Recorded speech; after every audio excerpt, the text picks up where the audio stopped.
अजमेर एक ऐसा शहर जिसकी रूह में मोहब्बत की महक है। जहाँ एक दरगाह है, ख्वाजा मोइनुद्दीन चिश्ती की दरगाह, जिसे दुनिया ख्वाजा गरीब नवाज कहते हैं, जिसे लोग सिर्फ मज़ार नहीं उम्मीद का दरवाज़ा मानते हैं। वो ख्वाजा साहब जिन्होंने कहा था, भूखे को रोटी दो, दुखी को दवा दो और आने वाले को मोहब्बत दो। उनकी दरगाह पर कोई बच्चा मांगने आता है तो कोई नौकरी, कोई रिश्ते की उम्मीद लेकर आता है तो कोई बीमारी की मुक्ति, तो कोई बस दिल का सुकून ढूंढने आता है। लोग दिल्ली, बंगाल, दक्षिण भारत, यहाँ तक कि पाकिस्तान से भी हजारों किलोमीटर का सफ़र तय करते हैं बस एक दुआ के लिए, क्योंकि ख्वाजा गरीब नवाज हर उस इंसान की आखिरी उम्मीद है जो दुनिया से हार चुका है। लेकिन आज उसी ख्वाजा की दरगाह पर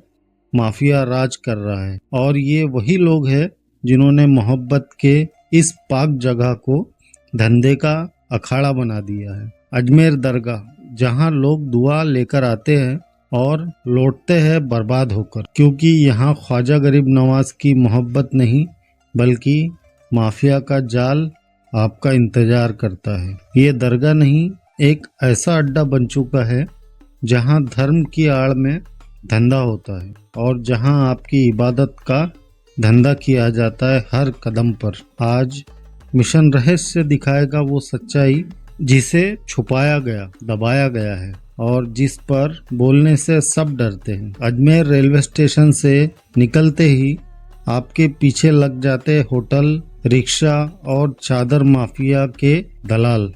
होटल ढूंढते हैं लेकिन छोटे और गंदे कमरे भी 4,000-5,000 रुपए प्रतिदिन के किराए पे मिलते हैं। हमने अपनी फैमिली के लिए एक होटल लिया, 4 दिन का 10,000 रुपए, लेकिन उस कमरे में कूलर नहीं था और पैसे लेते वक्त होटल के मालिक ने कहा कि थोड़ी देर में कूलर लगवा दूंगा, लेकिन 4 दिन तक एक पंखा भी नहीं लगा।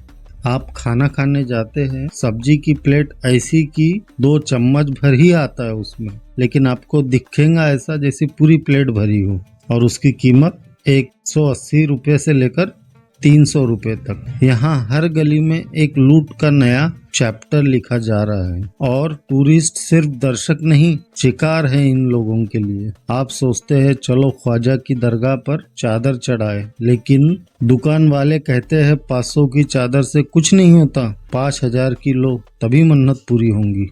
जबरदस्ती, मानसिक दबाव और इमोशनली ब्लैकमेल करके 150 वाली चादर ये लोग 1100 रुपए में, कभी कभी 2100 रुपए में भी चिपका देते हैं। और हकीकत ये है कि आपके चढ़ाए हुए फूल और चादर कुछ ही घंटों बाद फिर से उसी दुकान में आकर बिकने के लिए तैयार हो जाते हैं। एक ही चादर से हजारों का धंधा, और आप सोचते हैं मैंने तो ख्वाजा गरीब नवाज को एक नई चादर पेश किया हूँ। क्या जाने आपके पहले वही चादर किन किन लोगों ने चढ़ाया है उस मजार पे।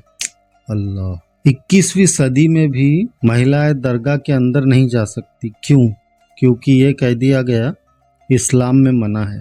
लेकिन क्या ख्वाजा गरीब नवाज ने कभी किसी औरत से मजार में न जाए ऐसा कुछ कहा है? नहीं। ये पुरुष प्रधान सिस्टम बनाया हुआ है ताकि औरतें बाहर रहे और मर्द अंदर कमाई करते रहे। वहाँ के खादिम खुद को खुदा समझ रहे हैं।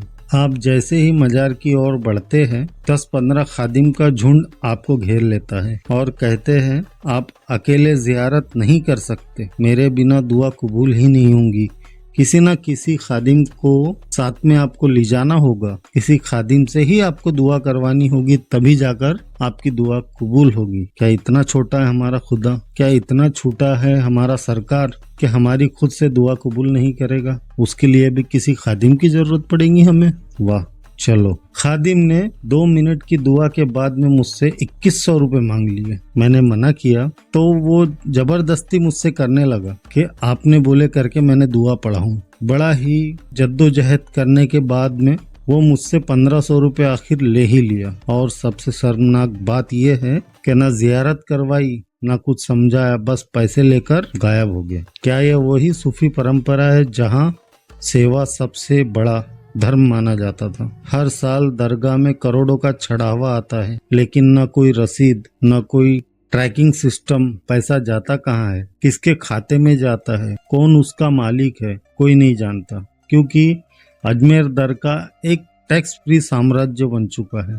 यहाँ ना कोई सरकार का दखल, ना ऑडिट का कानून है। ये है फेथ माफिया का असली चेहरा। आपको कहा जाता है बच्चा चाहिए, चांदी का झूला चढ़ाओ, बीमारी ठीक करनी है, चादर चढ़ाओ, काम नहीं बन रहा तो नगद दो। कहीं भी कोई तर्क नहीं, सिर्फ डर और अंधविश्वास का बाजार। और जितना आप डरते हैं उतना ही इनका कारोबार चलता है। अगर आज ख्वाजा साहब जिंदा होते तो शायद वो इस लूट को देखकर रो पड़ते, क्योंकि उन्होंने कभी नहीं चाहा था कि उनके नाम पर मासूम गरीबों के जेब खाली की जाए। सूफियत का मतलब था मोहब्बत, बराबरी, सेवा और सच्चाई। लेकिन आज उनकी मजार एक ऐसी मंडी बन चुकी है जहां भावनाओं का सौदा होता है। क्या अब भी आप खामोश रहेंगे? क्या आप अब भी उस व्यवस्था को चढ़ावा देंगे जो आपकी इबादत को अपने धंधे में बदल रहे हैं? मिशन रहस्य ये कहता है